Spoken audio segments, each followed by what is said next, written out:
Good morning, guys. It's 5:41 a.m. on my way to work out. Very sleepy and cold. It's like almost the end of March and it is 25 degrees. 25 degrees!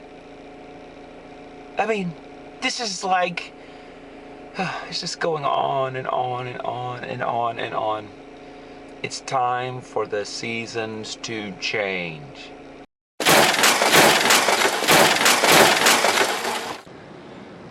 So we just finished the workout. I'm really tired. How did I do? Pretty well. Pretty well. Pretty well. What's up, Sherry? Hey. I mean, I thought I did really good. No, I'm really tired this morning. I'm really cold. You're cold? You don't look cold. Do I complain a lot? I mean, I don't know if I would say complain a lot. Sometimes we have a discussion. Like today we had discussion in the warm-up because there was a lot of upside down sort of handstandy things which are maybe not your favorite. So that thing Amy and I were talking about just a minute ago about complaining, I've been thinking a lot about that with me. Because the thing is, I'm just very dramatic. Okay, I admit it. You can ask Olivia, I'm always dramatic. I mean, when I get sick or I have to throw up or something like that, it's just like the worst thing. No one else has ever experienced it before. Fact of the matter is, I'm just a big baby. So I think that's something I want to work on, you know? Like, I don't want every workout to feel like this is it, guys. This is it. I'm gonna die. I mean, it's kind of a funny thing to talk about and a funny thing to make fun of. And don't worry, I'm sure I'll still do my fair share of it. But really, when I pretty much start any workout, unless it's the easiest thing that's ever happened, then I'm pretty much like, oh my gosh, this is so hard. Why is this so hard? I can't believe this is so hard. And I think that has something to do with my mental state going in. I mean, I'm never ready to quote unquote go there, if that makes any sense, you know? It's like, oh, I thought this was gonna be easy. I knew it wasn't gonna be easy, but somehow my body's just never prepared. That probably has something to do with why the fact that I, made it to 300 pounds. And, you know what I'm saying? I mean, I just like being comfortable. And I think that is just a common thing for humans. And some of us more so than others. And one of my older CrossFit coaches used to say, get comfortable being uncomfortable. And I know that's a common saying and all, but I think for me, that's probably number one when it comes to working out. And even the food part is get comfortable being uncomfortable. There's nothing wrong with being uncomfortable. I mean, when I was really, really in the middle of losing my weight, one of the things I had to remind myself over and over again is it was okay to be hungry. Because my whole life, I viewed it as if you were hungry, that's the worst thing that could happen. If you felt hungry, that was the worst thing that could happen to you. But it's okay to be hungry sometimes. You know what? You can wait a couple hours. Usually the hunger passes in a few minutes. But just the shock of the system, just the fact of being uncomfortable. And so that's one thing I'm gonna work on in my workouts. I'm very vocal and, like I said, dramatic. So when we're in a group setting, which I've talked about, I love, and the coach explains the workout or we all decide what we're gonna do, I'm always like, oh my gosh, this is gonna be so hard. And then usually I do okay, but I don't wanna be that guy. So I'm gonna work on it and be better. You tell me what you think. Do you have that problem too? Are you usually the ones who's like, that's cool, I'm good. We all have different things. So I'm gonna work on it and keep me accountable. When you see me complaining or getting all dramatic about a workout, let me know in the comments. All right, deal? All right, so I was talking with Amy this morning about how every workout seems hard to me, that I'm just very dramatic. And why do you think that is? Am I that way in your class? Yes, you are very dramatic in my class. Well, I'm gonna try to be better.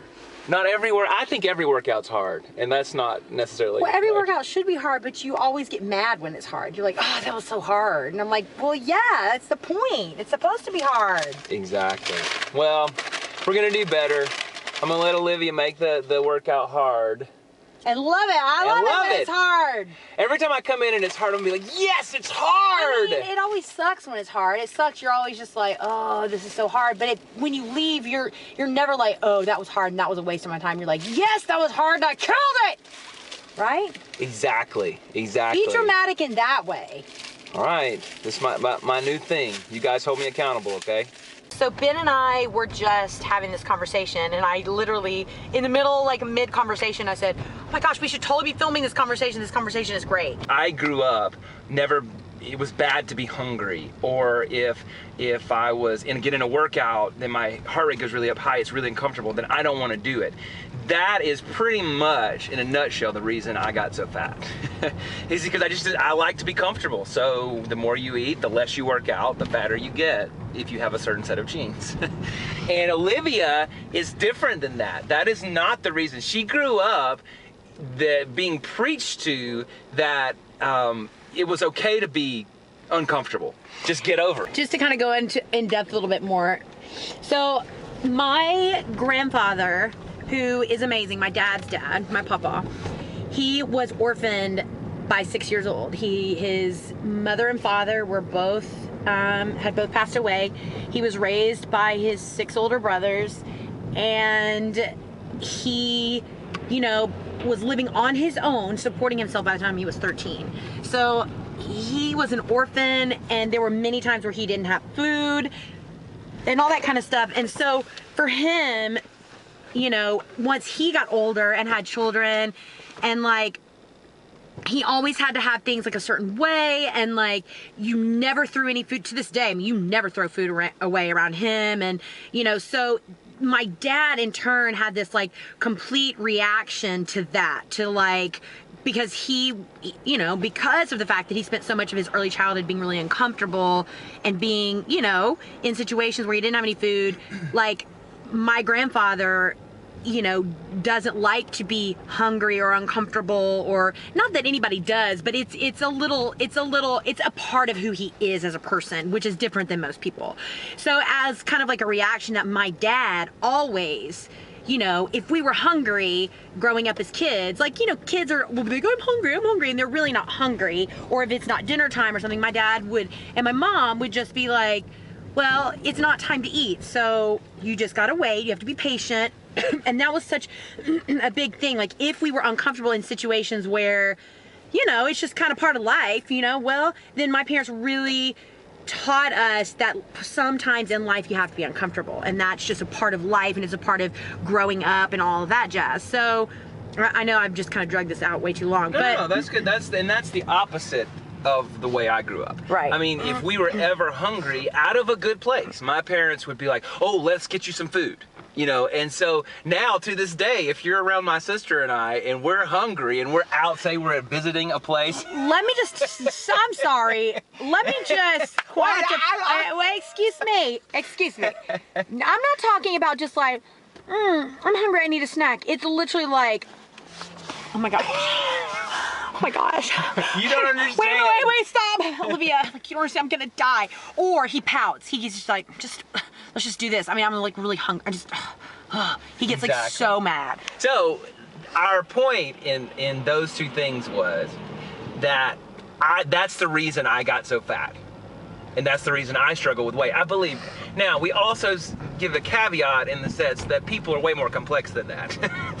But if you could boil it down to one thing that was the highest percentage, for me, that's it. And then Olivia said, but why do you think I got so fat? And then we started exploring that. That's where her family came into being. But she's not that way. That's why she won the show, I think, as her husband's opinion. I'm not biased or anything. And that's why if she was in CrossFit, she'd probably go to the games or something like that, because that girl will let's not get crazy here. Yeah, Bob, back me up on that. So anyway, when she gets in a workout and she gets really uncomfortable, she just keeps going and goes even harder. When I get uncomfortable, I'm like, oh my gosh, I'm gonna die. This is the day. This is absolutely the day. Where's the trash can? I'm gonna throw up right now. So we were trying to figure out why she had such a struggle with weight. What was the largest percentage? Remember, we're complex. So, and then you had an idea. I basically went through an experience with my family when I was about It started when I was about 11, from the ages like 11 to 13, which those years we all know are like super, like I kind of feel like that's when you're really forming who you are as a person. Like you really start to like have your own thoughts and your own feelings and things like that. And long story short, my dad is a minister and a pastor, as you know, and there was a really, you know, a situation that was really hard for my family. And just to clarify, because I don't want any kind of rumors, I was not abused in any way. There was no affairs or sexual, no illegal anything. It was just like, you know, it was just something that was just very hard on my family. And anyways, so I think from that time period, I really began to self-medicate with food. Not because, for so much the comfort factor, but because something about having that padding on me in some weird way gave me this really false sense of strength and made me feel like, well, nothing can penetrate me again. I'm never gonna let the world hurt me like that again. I'm never gonna let people hurt me like that again. And it became like this shell, almost like armor. But what was so funny is in turn that armor was just like killing me, like slowly but surely. It made me unhappy. It made me eat more. It was like the fatter I got, the more I ate, because I was just kind of like, well, I mean, you know how you feel? It's kind of the same way when you blow breakfast. You're like, well, I blew breakfast. I might as well blow lunch and dinner and have a couple snacks and some dessert. And it's the same thing. That's what it was like for me. I was just kind of like, well, you know, the bigger I got, the more I ate, which made me bigger, which made me more unhappy. So it became this like cycle for me. But I think it was a false sense of security for me. And also wrapped into that was the extreme fear of disappointment, of not just being disappointed, but disappointing people, because that really kind of came out of that whole situation, as I just felt like all these people who had been in my life for so long were just no longer there. And I just remember being like, oh, well, from now on, I mean, I am never going to disappoint people, and I'm never going to give people a reason to not like me, or a reason to think I'm not a good person, or a reason. And so then I began to live my life for other people, which we all know in the long run, you're not even, I mean, that's not living at all. I mean, that's living for other people is just existing in a shell of something that's not even for you. And so you're a slave to that other person too.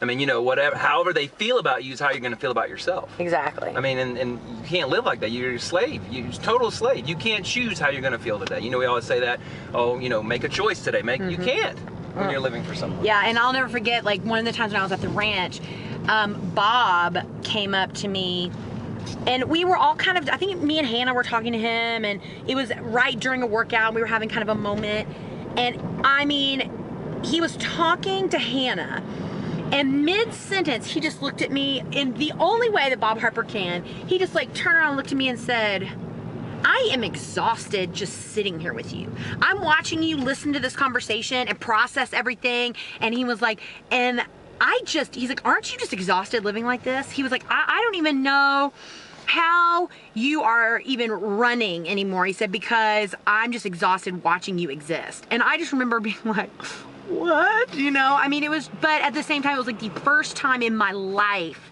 someone saw through the straight A's and the dean's list and my 2 master's degrees and my opera career. Somebody saw through all the crap that I'd built around me, which was important stuff. I'm not saying straight A's and the dean's list is not a good thing, but somebody saw through all of the gold stars and really saw kind of the core of who I am and where my struggle was. And I remember in that moment, I was like, oh my gosh, somebody finally sees me. And I remember thinking that was one of the moments that I was like, okay, I'm gonna really this is somebody who's gonna help me turn this around. And to this day, Bob Harper still holds me to a standard that challenges me and keeps me real. I mean, he will lop me off the ankles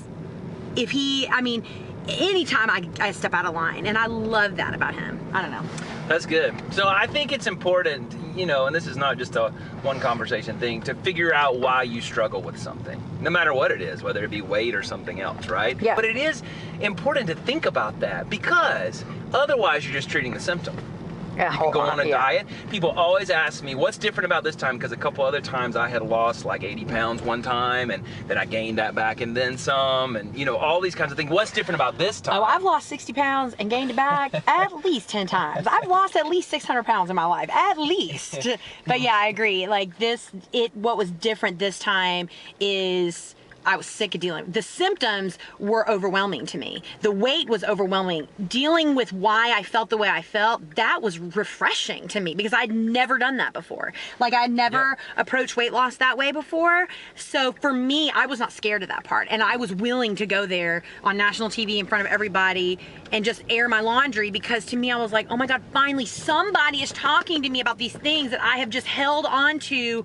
And it was like the biggest exhale of my life. I really believe it. And it was like the second I let go, I mean, you know, you just feel like you're just living your life and you're just holding. And finally I just exhaled. And the second I exhaled, that weight just came right off. Absolutely. So anyway, I hope you guys enjoyed this. Let us know if you have any insights on that or ways to think about that or help people or any sort of thing, because I think this is really, really important. If I'm being a wimpo, dramatic, uncomfortable Tell them to suck it up, Buttercup. Suck it up, Buttercup. That's good. I like that.